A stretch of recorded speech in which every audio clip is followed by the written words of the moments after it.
En Aragón, 83.064 personas, la mayoría mujeres, viven en soledad de forma obligatoria.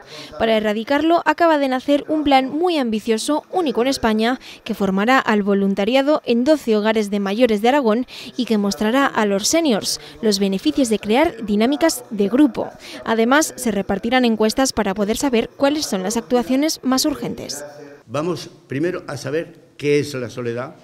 Segundo, vamos a mirar a ver dónde está esa soledad. Tercero, vamos a ver cómo vamos a utilizar y qué medios vamos a utilizar para poner esa soledad, y luego estudiaremos qué es lo que nos hace falta. Y una de las cosas que nos hace falta, sin lugar a dudas, son los voluntarios. Abandonando la soledad es un proyecto conjunto del Consejo Aragonés de Personas Mayores y el Instituto Aragonés de Servicios Sociales, que lleva 2 años gestándose.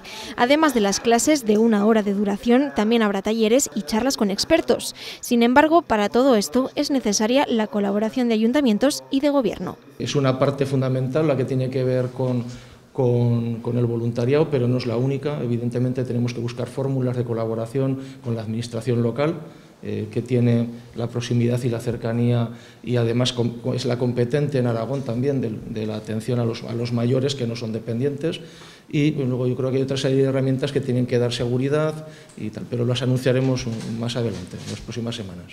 Aunque su objetivo es el de llegar a todo Aragón, Coapema Digital retransmitirá en directo todo el proceso para llegar a erradicar la soledad en todas las comunidades españolas.